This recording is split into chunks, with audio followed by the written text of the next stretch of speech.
सवाल ने पूछ लिया पेप्टिक अल्सर के बारे में। अगर मैं पेप्टिक अल्सर की 3 आपको साइटें बताऊं, 3 साइट बताने की कोशिश करूं, तो ये इसोफेगस है, ये स्टोमक देखने को मिलता है, और इसके बाद में ये ड्यूडिनम और जेजुनम वाला हिस्सा देखने को मिलता है।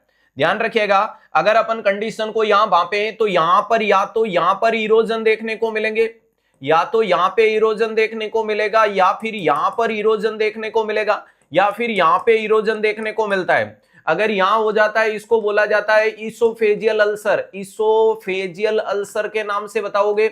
यहां पर अगर देखने को मिलता है तो इसे बोला जाता है गैस्ट्रिक अल्सर।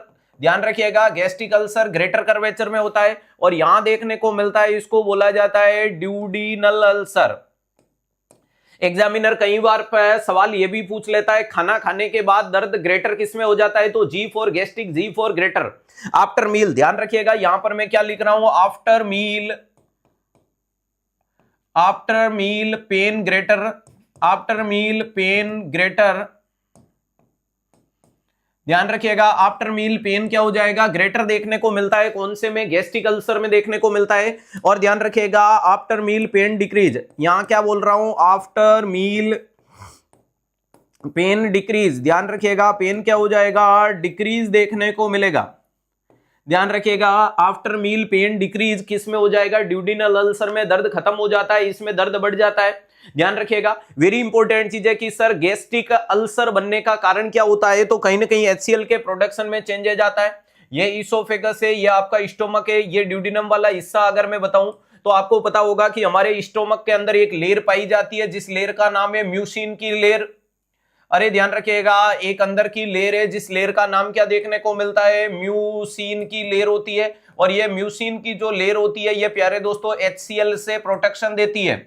ये HCl से क्या देती है, प्रोटेक्शन देने का काम करती है। लेकिन एक कुछ प्रोडक्ट होते हैं जिनको बोला जाता है गैस्ट्रिक इरिटेटिंग प्रोडक्ट या गैस्ट्रिक स्टिमुलेटरी प्रोडक्ट। तो जितना भी ये जंक फूड, जितना भी स्पाइसी प्रोडक्ट या जितना भी ऐसा खाना जो आप में HCl का प्रोडक्शन बढ़ाएगा, जितना ज्यादा HCl का प्रोडक्शन होगा उतना ज्यादा यहाँ इरिटेशन डेवलप होगा। तो इस मरीज को ऐसा खाना दिया जाता है जो नॉन गैस्ट्रिक इरिटेटिंग प्रोडक्ट होता है, जिसमें HCl की ज्यादा आवश्यकता नहीं है। तो आप जितनी भी चाट पपड़ियां खाते हो, मंचूरियन, चाउमीन है, पिज्जा, बर्गर, ये जितना भी खा रहे हो, उसके कारण ये लगातार आप में HCl ज्यादा बनाएगा, और ज्यादा HCl बनेगा तो इसकी कंटिन्यूटी जहां से ब्रेक है, इसके बीच में से प्यारे दोस्तों ये HCl अंदर जाएगा, और अंदर जाकर के आपको दर्द करवाएगा। तो आप लोगों की यहाँ कॉमन कंप्लेंट निकल के आती है पायरोसिस। पायरोसिस का मतलब जिया जले रे, जिया जले, जिसको आप लोग क्या बोल सकते हो, हर्ट बर्न बोल सकते हो। क्या बोल सकते हो, हर्ट बर्न बोल सकते हो। ध्यान रखिएगा, वेरी इंपॉर्टेंट चीज है। तो अगर ये कंडीशन आप में देखने को, सर इसके लिए बेस्ट डायग्नोसिस क्या होगा, तो आप कैमरा डालो, कैमरा डाल करके देखने की कोशिश करो, जिसको बोला जाता है एंडोस्कोपी। कौन सा प्रोसीजर करोगे, एंडोस्कोपी प्रोसीजर किया जाता है। और एंडोस्कोपी करने से 6 से 8 घंटे तक मरीज को पहले NPO रखना है। ध्यान रखिएगा, बिफोर एंडोस्कोपी, याद रखिएगा यहां मैं क्या बोल रहा हूं, बिफोर 6 to 8 आवर्स। अरे 6 से 8 घंटे आपको मरीज को क्या रखना है, NPO रखना है। ध्यान रखिएगा, वेरी इंपॉर्टेंट चीज है, 6 से 8 घंटे पहले मरीज को क्या रखना है, NPO रखना है। उसके बाद ये करना है, ड्यूरिंग प्रोसीजर आप मरीज में गैग रिफ्लेक्स को रोकते हो। कैसे, आप स्प्रे एनेस्थीसिया करते हो, जिसके कारण आपको अरे रीगर्जिटेशन नहीं होगा, और आप इसमें प्रोसीजर कर दोगे तो till appearance of gag reflex आप मरीज को NPO मेंटेन करोगे। इसके अलावा इसमें कौन कौन सी दवाई दी जाती है, तो जल्दी से कमेंट करके बता दो तो मजा आ जाए मुझे। कौन कौन सी दवाई दोगे, एमोक्सिसिलिन कौन कौन सा बच्चा दे रहा है, क्लोथ्रोमाइसिन कौन कौन सा बच्चा दे रहा है, प्रोटॉन पंप इनहिबिटर कौन कौन सा बच्चा दे रहा है। जल्दी से धुआंधार जोरदार कमेंट करना है। हाँ, गैग रिफ्लेक्स जब तक नहीं आता है तब तक इसको बंद ही रखना है।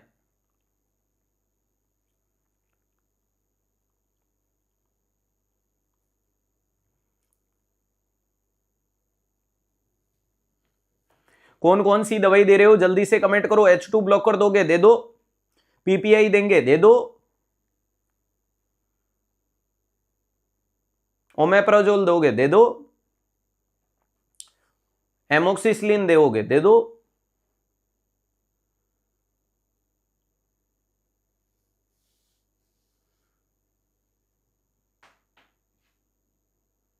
सुक्रालफेट देंगे, दे दो।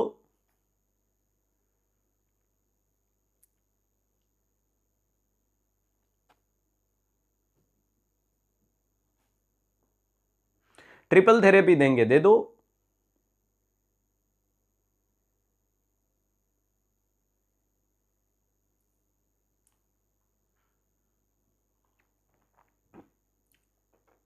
चलेगा।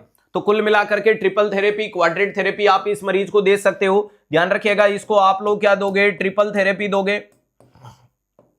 ट्रिपल थेरेपी में 3 दवाई आप दे रहे हो, जिसमें प्रोटॉन पंप इनहिबिटर दे रहे हो, क्लोथ्रोमाइसिन वगैरह दे रहे हो, आप इसके अंदर एमोक्सिसिलिन दे रहे हो। ध्यान रखिएगा, सबसे इंपॉर्टेंट चीज है, एक बच्चे ने कमेंट किया था सुक्रालफेट। सुक्रालफेट क्या करेगी, इसके अंदर पाए गए HCl को न्यूट्रलाइज करने में मदद करेगी।